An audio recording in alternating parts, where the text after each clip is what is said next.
Hello, hello. Welcome, everybody. Thanks for being here. I'll give everyone's audio a second to catch up. Hold on. I'm getting there. Evan. These things take time. Yep, we're gonna give you a sec. It's all good. Let's see. There we are. Hi. Hello. Hello, Norwalk. We see you guys. It's Awesome. a perfectly lovely day at long last on Cape Cod. Ooh. Yeah, if everyone wouldn't mind, just in the chat, tell us where you are today, where you're joining us from. So I'm in New York.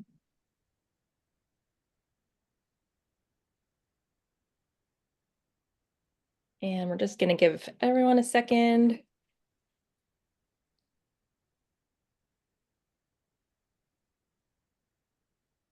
Welcome back, Nidhi. Thanks for joining us all the way from India. Awesome.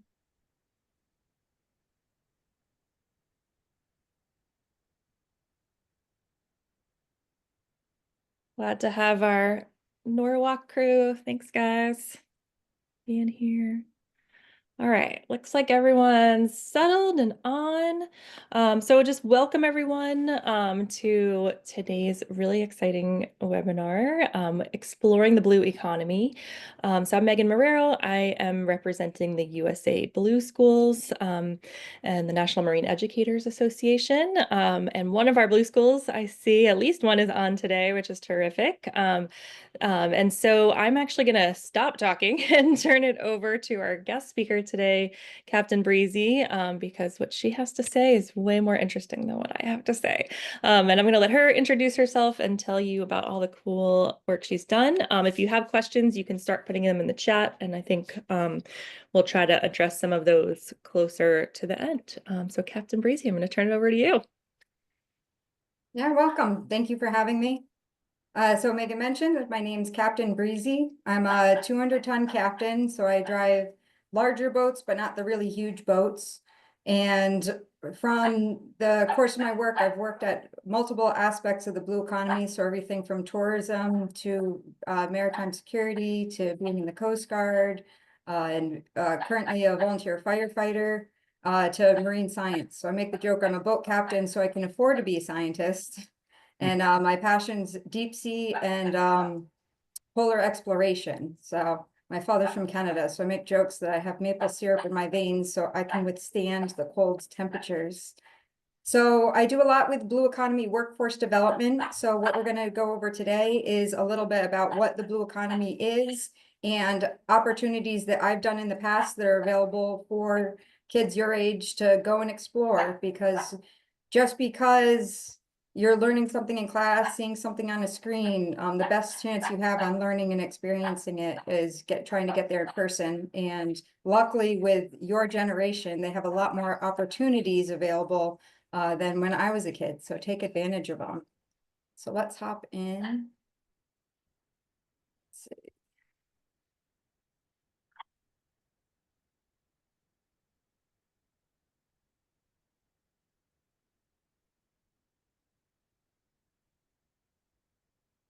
All right, how's that screen look? Getting there. Oh, yeah. There it is. Good. All right.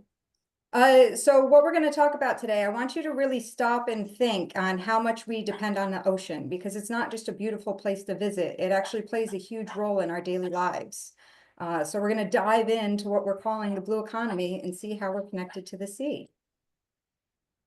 So the blue economy is about how we use the ocean and its resources in a way that not only supports us, but supports jobs, provides food, energy, and transportation, while also protecting marine life and keeping the oceans healthy for future generations. And that's really the key about the blue economy is we need to take what we've learned and mistakes of the past and how we can better protect our oceans for the future, because there's so much we still have to learn about the oceans. We're going to be working with the ocean, not against it. So the ocean is like our life support system on the planet. I mean, we're the only planet that has water, and you can see we have life. So it regulates the climate by moving heat around the globe. There's phytoplankton, so tiny little ocean plants that produce a great majority of the oxygen we breathe. It powers the water cycle, so turning rain and snow into the water that we drink, that we need to survive. It feeds us not only just with fish but with ingredients like seaweed, and everybody loves ice cream and doesn't realize how much seaweed's actually in ice cream. It helps move goods around the planet, around the world. It's a great source for creating renewable energy. And of course, it offers amazing opportunities for adventure and recreation. It's its own amazing world of its own right here on our planet. But even though our ocean covers over 70% of the surface, we've only explored about 10%. So we have so much more to learn about the oceans. So we still need to better understand it. So really anything you could think of is a possibility for a career out at sea. Everything from marine science and oceanography, sustainable fishing and aquaculture, maritime shipping and logistics, marine energy, ecotourism, scuba diving instruction, and conservation. So if you're passionate about the oceans, there's really multiple career paths you can explore. We need everything from people that know how to run statistics on computers, if you love math, to operating ROVs, AUVs. So if you're into video games, a lot of the skills transfer, and we actually use gaming system controllers to operate a lot of our equipment, to even just getting out on the water. But to succeed in these fields, you really do need to have understanding of seamanship, the science and engineering, navigation, the mechanics, or even just the data analysts to working out there. And it's really important that you have curiosity, creativity, and a desire to protect our oceans. We don't want our careers to be negatively impacting. And there's a lot of things that we've worked with, both science and industry, that we can succeed while protecting our oceans, while being able to use it as a workforce. So I'm going to go back a little of my background. So I grew up in landlocked Connecticut, but we had a large lake, and we had a pond on my property, and I ended up joining a program in high school called Project Clear, where we did research on the lake, and then that expanded into the oceans. And my mom had a dance studio, and my father was a master of his trade in roofing and restoration. So as an only child, I have a lot of diverse skills that ended up helping to help me with my future career. And neither of them, we didn't have a boat, and nobody really knows how I ended up being a boat captain and so involved with the water. So it doesn't matter where you are, what your background is, the ocean can have a calling for you. But after high school, I joined the Coast Guard. My first duty station was in Alaska. That was my first real taste of the Arctic. And I was on a buoy tender. So we were taking care of all the navigational aids. So like the road signs that help us navigate at sea. And I absolutely fell into the Arctic. The things that you see, the wildlife, the different landscapes, just absolutely gorgeous. What also opened my eyes to was how devastating marine debris is a huge problem worldwide. So we were in a desolate town out on the Aleutian chain called Nikolsky. There's about 35 people that lived on this island, and we cleaned up 2 tons of marine debris, and you couldn't even tell that we cleaned up anything on the beach. It was just scoured everywhere, and it wasn't coming from the people on the island. It's just coming from what people have previously dumped in our oceans. So that's really changed my career trajectory, because just because it's out of sight, it shouldn't be out of mind. But the Coast Guard was an amazing opportunity and really gave me a lot of formal training as a mariner, as well as for safety out on the water. And it brought me everywhere from Alaska, California, Maine, Vermont, and New Jersey. So, and I was a chef. So for the adults on the chat, having a temper, it's really good to be friends with a chef. So when I was at college, I went to University of Rhode Island and I did geology, geological oceanography, marine biology, and underwater archaeology. So I really wanted to make sure I could land a job on a deep sea research vessel. But then my plans had to change. Both my parents ended up having terminal illnesses. So that's how come I became a contractor, so I could take care of my parents. But it still led me to amazing opportunities. So this brought me to Antarctica. And again, for every beautiful photo I can show you, I could show you just as much devastation and waste left by humans. And again, there's nobody that permanently lives in Antarctica. We do have bases, but there's no permanent residencies from being left behind. And it's one of my favorite places in the world. It smells really bad, but the wildlife and everything is just amazing. This one's Griffican. It used to be a whaling station. It's now turned into a museum, so it's a little nicer than the others. But again, just laid for the environment to come take it back over. And sometimes when you're looking at, you almost feel like if you ignore the snow, you feel like you're in Hawaii or somewhere tropical with the colors that you see. And this is even from a volcano because they thought it was a good idea to build a research station inside an active volcano, which we can get a lot of science from, but when the volcano explodes, you do want to clean up your mess after. But it's cheaper for us to leave these. There's a lot of places around the world in remote areas too that would do fuel storage. So they were just laid to waste, and the environment slowly taking them over. So these are all leaching into our oceans and waterways. So I also had the opportunity to do sea semester out of Woods Hole. I was on the Robert C. Siemens and we went to New Zealand. So what's great about New Zealand is they have some of the strictest environmental laws, but even with that, there's still a lot of pollution in and around the land and the waters. A lot of their critters is very similar to those we can find in New England. And the culture is amazing. There's actually a large presence, a connection with Connecticut and New Zealand, because the Pequot tribe became a maritime tribe and ended up in New Zealand and other parts around the world. So even New England's such a small part of our country, we do have a worldwide impression. But again, some of the most beautiful places, and it doesn't matter how strict the laws are, you can go around and you can find plastic bags and garbage and litter out in the open environment. So at the tail end of my university experience, I went out with the NOAA Explorer and Training Program, and they do have high school programs to get out there. And we were out mapping the Marshall Islands. So that's an island chain in the middle of the Pacific Ocean. Again, beautiful remote area. I make the joke that I make rainbows of the seafloor, creating maps, seeing what's underwater, because even just 50 years ago, we really thought the seafloor was flat and there wasn't much. But that's when we're discovering seamounts, hydrothermal vents, and the entire other world that's right on our planet below the sea. But again, just waste left for the environment to overtake it.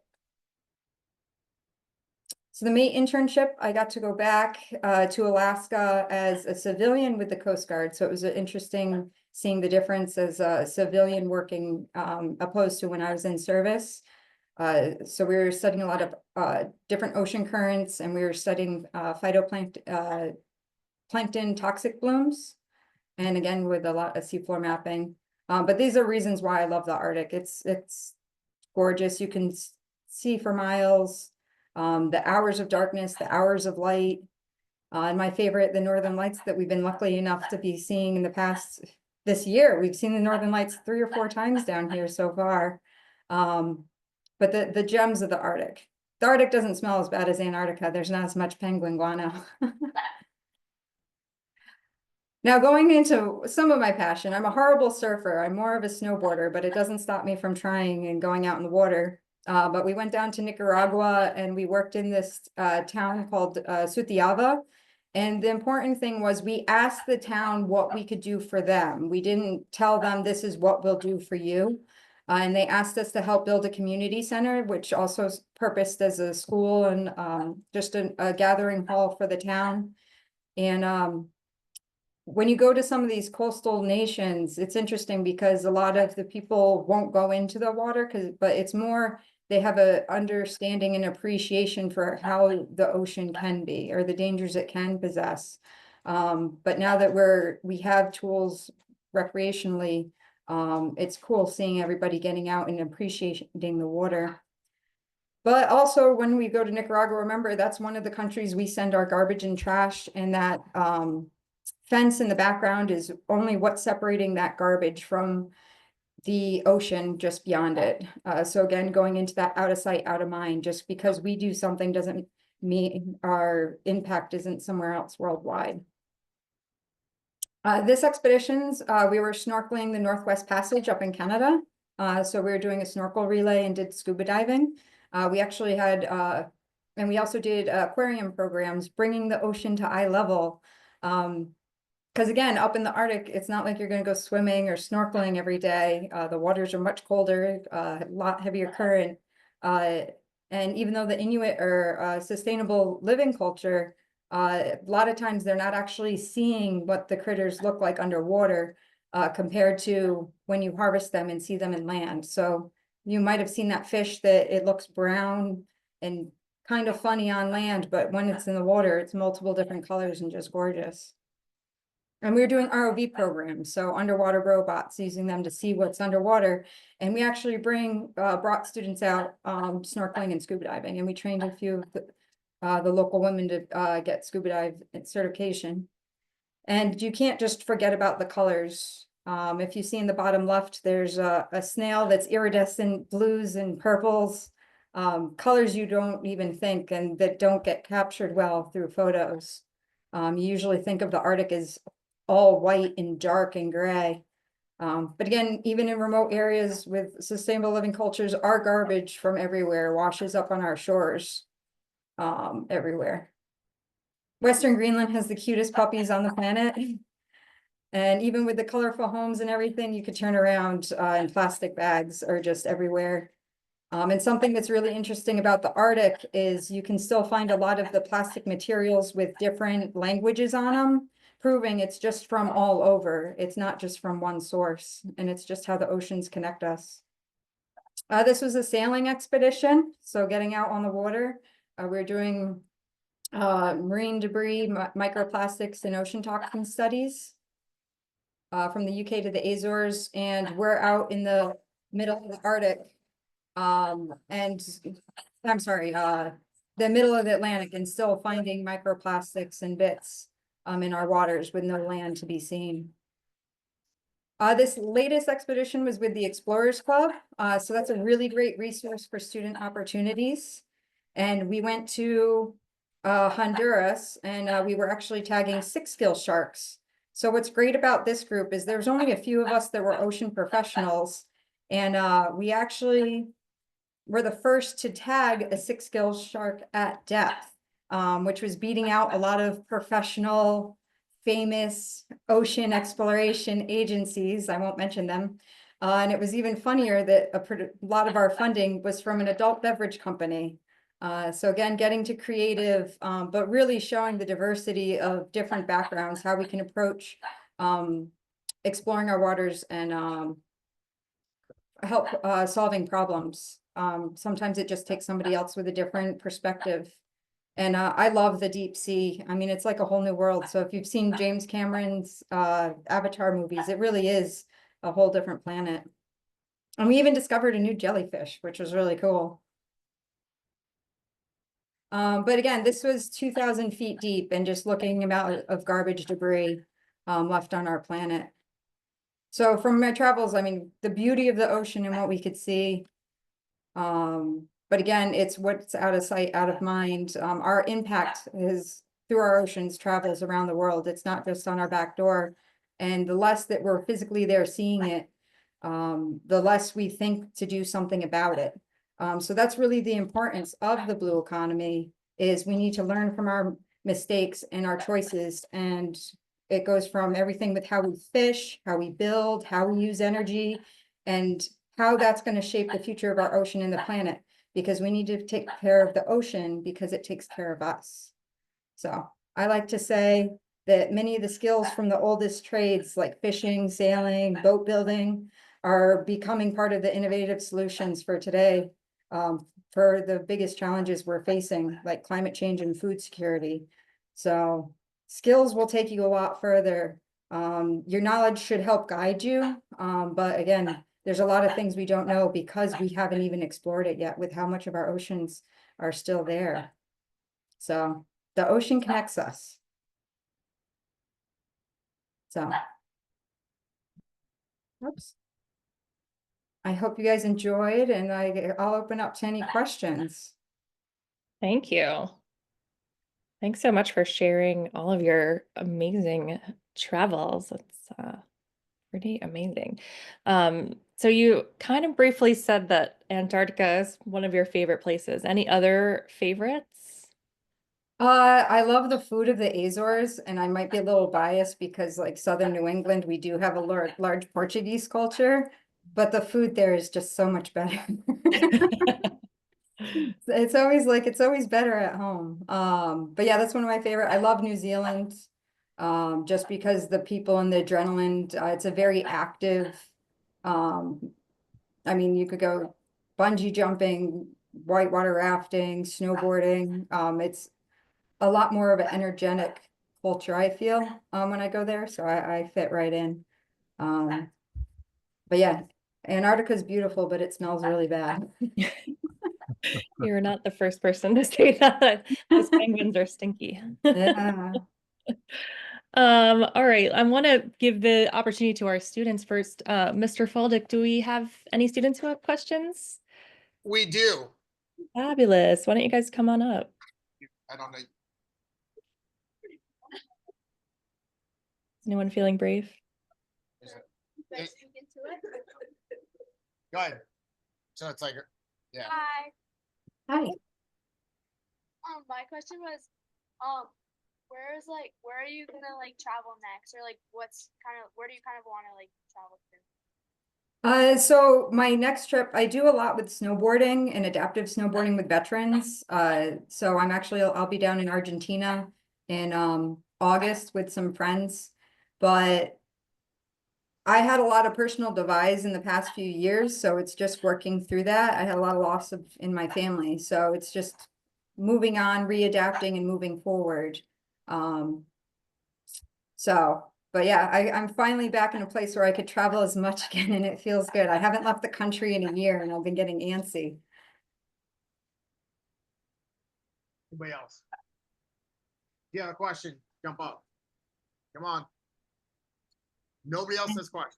I don't believe that. Don't You be have to shy. speak up. I'm old. I can't hear you. Don't be shy. Been all over the world, top and bottom. I Nothing. have. I've been to the geographic North Pole. I left that expedition out just for timing. But like I said, I love the Arctic. We took a field trip to the Explorers Club a few months ago, so I would think they might have a few questions related to that even. Yeah, did you guys see that they brought back the whale dork? Or No, they when did was that? so. They brought it back, I think it was like 2 months ago. But this weekend will be huge. It's the Explorers Club annual dinner. So if you're walking around and see some really famous people, don't be surprised. I know you're in Norwalk, but there's still a lot of people that'll transient through Norwalk that Yeah. are famous explorers. But I'm excited for that. It'll be a good weekend. Any other questions? Alejandro's got a question? You got a question? Bella. Yeah, go ahead. Here we got another one. Question. What's like, because you went to the deep sea, right? Like you explored the deep sea. Yeah, 2,000 feet deep, so we'll call it. What was the craziest thing you found down there? I mean, it really is like the movies and then some. So when we did the complete darkness, it looked like you were looking up at the night sky, with how much, I just forgot the word. With just all the animals that create their own life. It was absolutely stunning. Bioluminescence. Bioluminescence, thank you. It's already You're been welcome. a morning. Yeah, no, I got you. But yeah, no, that was my favorite, when we did the blackout, and it was just like looking at the night sky, especially when I was a kid, when we didn't have as much satellites and light pollution. It was gorgeous. Nice. Cool, cool. And Thank I you. was really shocked how much garbage we did find down there. I And wish I something, could say I was shocked, but it seems like that's common theme. yeah, unfortunately. But something else we did that was really cool, they used a blue laser light or sapphire light that's used to map caves. And you can adjust it to be able to detect microplastics in the oceans. So how we can use technology that's already there and slightly adapt it to be able to further help us, our knowledge in the water. But all skills from ocean will translate to land, not all skills on land translate to the ocean. So when we're on the water, our body even reacts a lot different. So that's what's really important within the blue economy, is knowing how the ocean actually works and what we can expect. I know we can find the microplastics, but how are we with cleaning it up? Not good at all. I There's a few was hoping you had projects a that are better answer. promising. But it's really just, we need to tackle it at both ends, from both, everything from the microplastics to having the plastics at the main source. And really go back. It's not about, it's really even just about single use. Just thinking every single use product you use, if you use it twice, that already cuts the garbage in half. When it comes to single use. So plastics is a bad problem. But in this day and age, we do need it. It's just how much. So Yes. One of the students wants to know, are you involved in any projects on microplastics? I was out with X Expedition, and then I work with a couple of different groups on microplastics and ocean toxins. So it's really just spreading awareness, what's actually in the water. Especially now, we had the wind turbine implosion and that dumped 57 tons of marine, petroleum-based debris into our oceans, and nobody cares, which is unfortunate. It would be a completely different story if it was an oil spill. But because people aren't physically seeing it, they don't understand that it's still just a negative impact. I know not to maybe tread on dangerous ground here, but I know that they're now reclassifying some sanctuaries. It was just in the news yesterday, I believe. They're opening them for fishing. Do you have any insight you could provide into something like that? Yeah, we need to be protecting more of our oceans, and learning what's there before we start human involvement. That's really the key, is we know what has happened in the past with certain resource exploitation, and we're not learning from our mistakes. So we need to take a step back and really explore what's there. So that's why I like exploration science, because we're physically going and seeing what's there. We're not asking it any questions.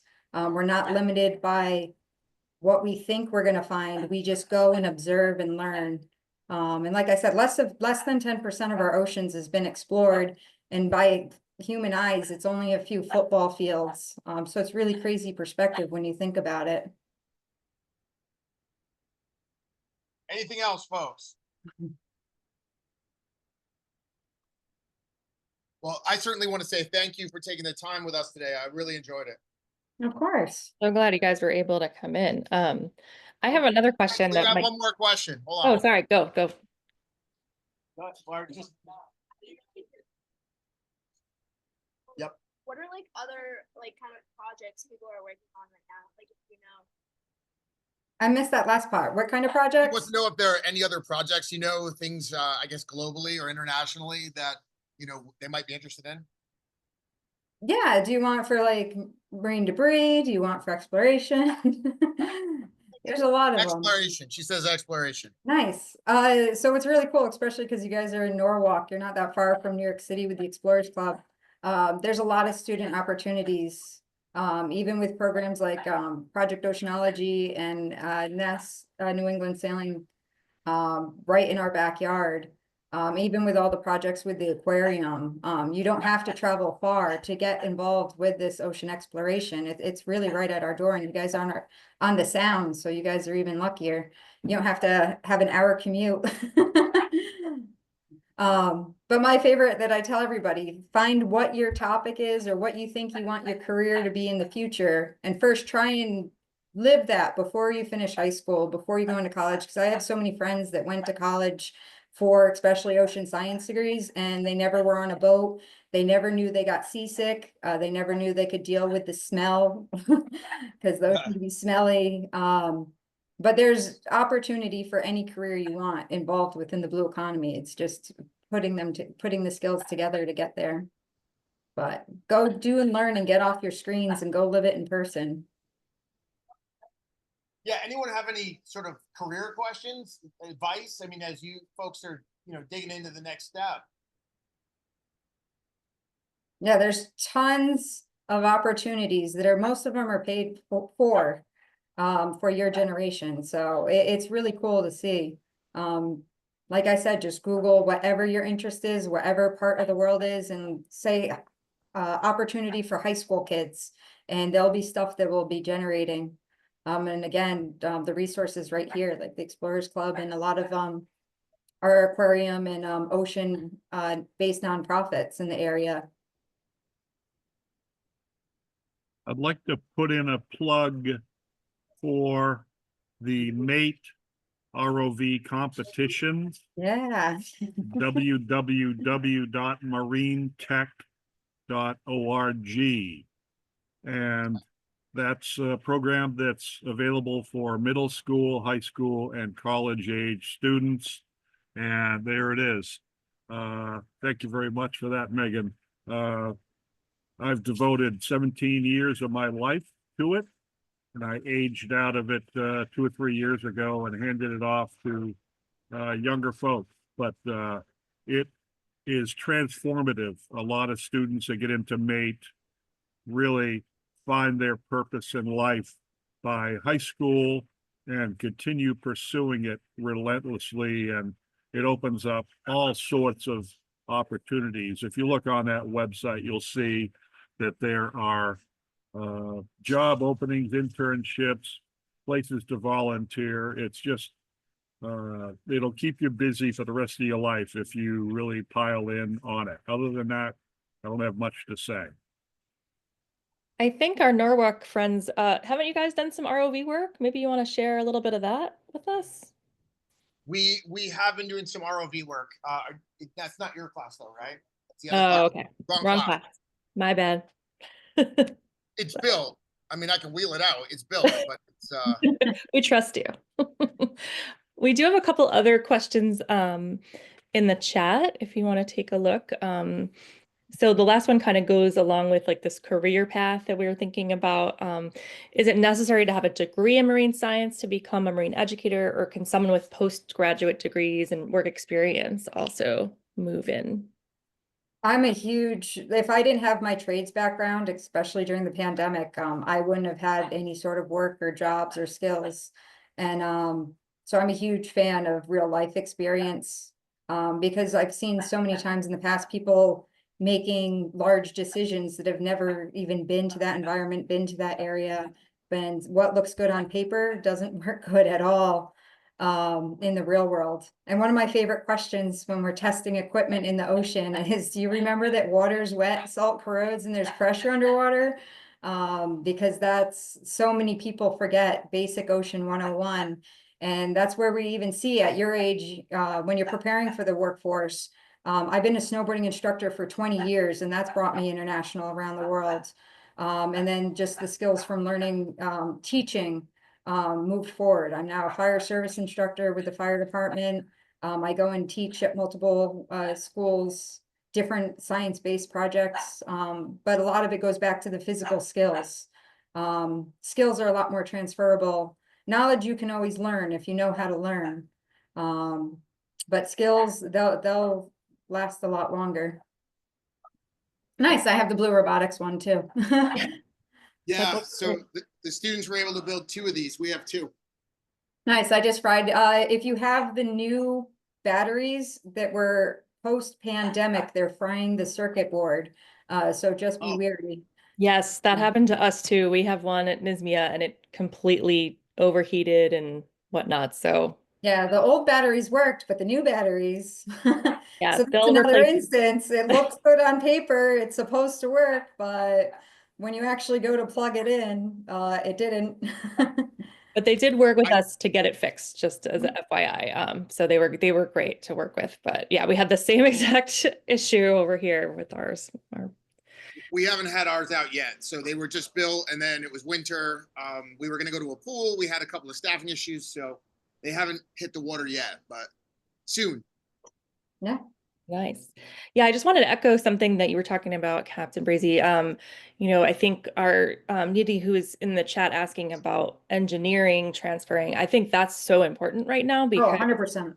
of the whole problem solving issue, like all these issues that you're talking about in terms of deep sea and plastics and exploring, and that engineering mindset and knowledge is so transferable. So we definitely need to bring more engineers in and to more students to pursue Yeah. engineering, especially more women and people of diverse backgrounds to come in. We need everybody's mind on these things. Yeah. And I always warn people, if you go for only a marine science degree, you'll be a lifelong intern. There's not really much work on it. So make sure you have a degree that you know there's going to be employment and heavy work. And then you can further educate yourself on the marine sciences. So because I had my Coast Guard background and all the other endeavors I had for professional experience, the marine science degrees were just extra. And like I said, it's helped guide my knowledge and research, but a lot of it came back from the trade background. And especially with how quickly science is expanding and evolving, it's really crazy to think only 50 years ago, we didn't even know what hydrothermal vents were. And we've been to the bottom of the ocean floor before that. It's interesting. We have so much to learn about our oceans and how to get there. Absolutely. Nidhi, did you want to unmute and ask another question? Yeah, hello, can you hear me? Yes, we can. Yeah, hello, Captain Breezy. I have one quick question. What are the notable contribution or accomplishments you have made in the field of aquaculture and scuba diving? And one more question, that what was it like working as a sailor and expeditor in Azores? What makes the Azores such a unique place? And do you use any specific approach or methodology to safeguard important ocean resources? So I'll break it into a lot of it. So I've personally, I wouldn't say we're super notable, but it's really connecting communities and connecting the knowledge base. So I make jokes, just Google me on things that I've done. A lot of my work with the veteran community is a lot more published and notable than my work in the science fields. But I've been involved with a lot of projects that I can't talk about, which is the worst, because of my background. But hopefully I'll be able to talk about more of them soon. But yeah, I mean, it's really just connecting the communities and the knowledge base of what our oceans have to offer. And then for, what was the next question with the Azores and sailing? So that one was interesting because there's only 3 of us that were quote guest crew that were professional mariners before joining. And then that goes into the importance of taking what we learned from the professional communities and translating it to recreation, because there's a lot of really bad safety factors that were bypassed. So again, listening to the professionals, and we have a huge problem between the recreational community, the professional community that caters to the recreational community, and then the actual industry working group. And then there's academia's view, and then there's government view, and then there's multiple layers. So especially navigating the blue economy, it's really interesting. Seeing how people are taking to it. And I'm like, if you listen to the people, it doesn't matter what their background is, if they're out on the water every single day, they're going to have a better knowledge base and understanding than the person that's only going there 1 or 2 times a year, if that. So that's when we have to take away our titles and talk to each other as people and communicate throughout the blue economy. And then the Azores, I just love the food there. It's gorgeous and it's a lot cheaper than going to Hawaii for going to the Azores.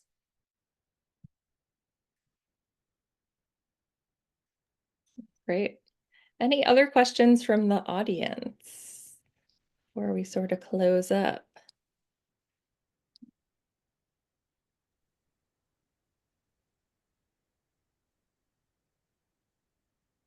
Is there any specific methodologies or approaches that you're sort of using or advocating for protecting resources? A lot of it's case by case basis because there's no one size fits all solution. And that's what we have to be really careful with, especially renewable energy, is a lot of people are taking that approach as a one size fits all, which is not the case, and that does a lot more harm to the environment than good.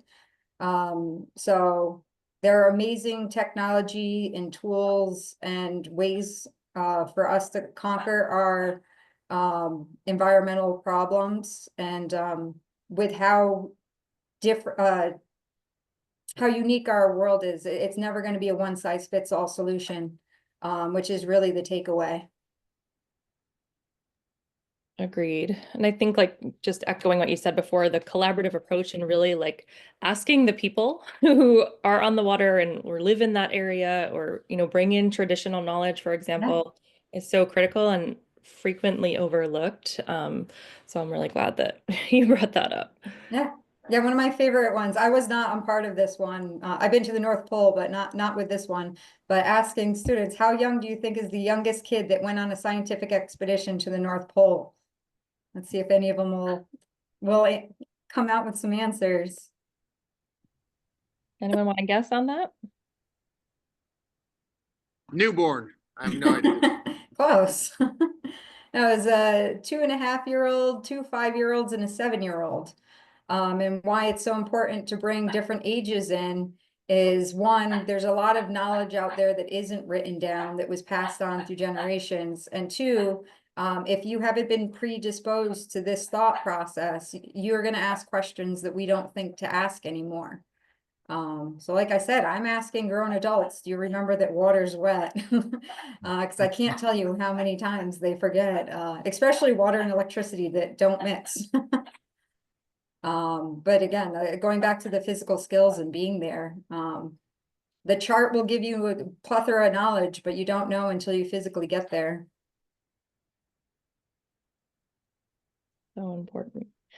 Well, we are on a great time to close up at 11:45 as promised. So thank you so much, Captain Breezy, for all your knowledge and sharing all of your adventures with us. I think you've given us a lot to think about, and hopefully our students have gotten some inspiration and things to think about as well. We really appreciate your time.